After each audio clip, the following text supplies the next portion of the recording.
Bro మీరు ఈ movie చూసారా?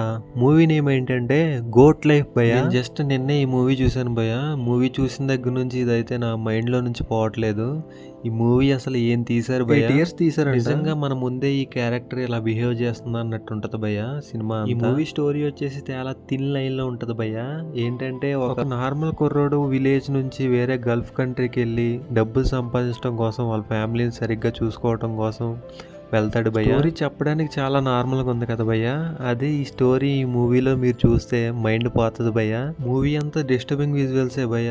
మనం వేరే కంట్రీకి గల్ఫ్ కంట్రీకి వెళ్ళి మనం ఎలా బతుకుతాం అన్నది చాలా క్లియర్ గా చూపించారు భయ్య. మూవీ చూస్తే ఎవరైనా బయట కంట్రీకి వెళ్ళి వర్క్ చేయాలంటే వాళ్ళకి భయం వస్తుంది భయ్య. అంత భయంకరంగా ఉంటది ఈ మూవీ. మనల్ని వేరే కంట్రీలో చాలా కుక్కల కంటే హీనంగా ట్రీట్ చేస్తారు భయ్య. మనోడు కంపెనీ వర్క్ అనుకుని వెళ్తాడు భయ్య. అక్కడికి వెళ్ళిన తర్వాత ఏం తెలుస్తుందంటే ఎడారిలో తినడానికి తిండి ఉండదు భయ్య, తాగటానికి నీళ్లు ఉండవు. అయితే మస్ట్ వాచ్ భయ్య, మీరు చూసేయండి ఈ వీకెండ్.